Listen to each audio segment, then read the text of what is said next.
Hey everybody, today we are going to be unboxing the Rembrandt 24 watercolor metal set.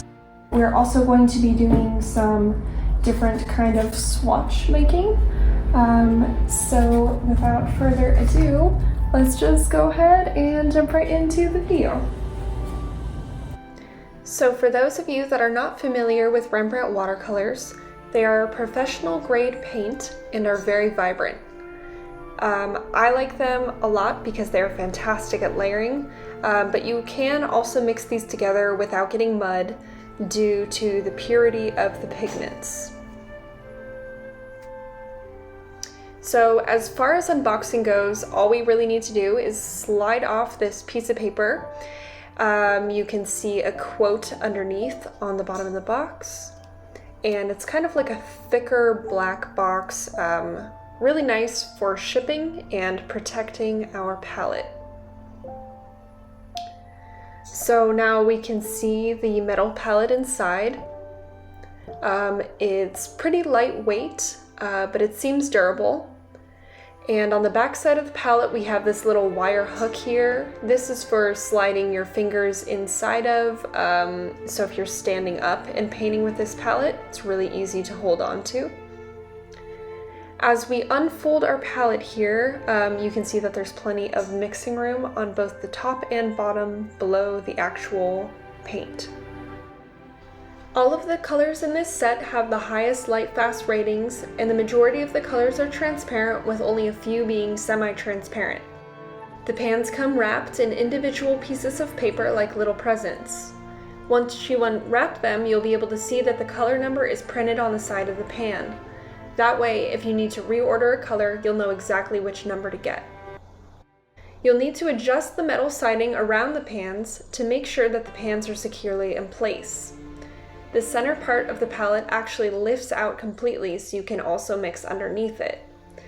Now would be a great time to take your palette over to the sink and give it a good wash with warm water and Dawn dish soap.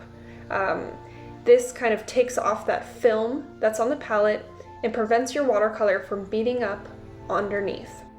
Also included in this metal palette set is a No. 6 round red sable brush. It's really soft and comes to a great point. So for one of the swatch charts that I'm going to be making today, I'm going to go ahead and cut the color labels from the individually wrapped pans. On the front of each of the little pieces of paper includes a lot of information. The light fast rating, the opacity, and also the number for which color you're using. If you want to, you can leave the extra paper to the left, which includes the pigment name. It's a little bit too bulky for my liking, but I don't need the official color name. I'm happy with just the number. So the next step is going to be to glue down the wrappers onto some watercolor paper.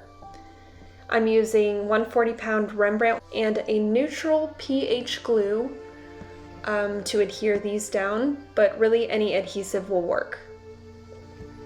So just go ahead and line them up, but make sure that you have enough room underneath to paint down those watercolor swatches.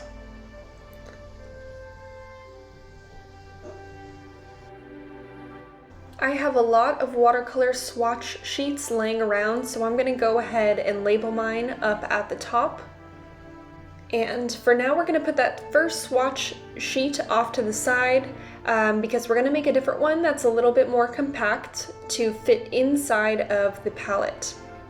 So all you're going to need to do is trim a piece of watercolor paper to fit inside the lid. And then from there, we're just going to measure kind of roughly the halfway point across the piece of paper. So I always start out by spraying any type of dry watercolor pans with water. This way the water kind of soaks into the paint, and it's going to make it a lot easier for the pigment to come up. So be sure to always spray your palettes and then let them sit for about a minute or so before you start painting. I am systematically applying the color from the palette onto each of the swatch sheets. For the one with the wrappers, I'm kind of going with a variety of different value. Whereas for the more compact swatch sheet, I'm just kind of focusing on making a smaller consistent square. This way, when I'm choosing color, I'll be able to see a full range, or I can have a good idea of how vibrant the color will be. After I'm done plugging in the values for the larger sheet, I'm going to go through and make a second pass on the top area. That way I can see the full strength of each of the colors. As you can see, perfect for a limited palette, or if you want a lot of options, you've got them. The color is very vibrant and is jumping right off the page.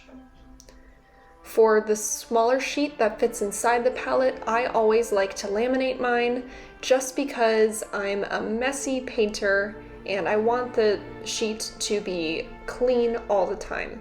So laminated, it fits just right in there and I don't have to worry about if I accidentally get it wet.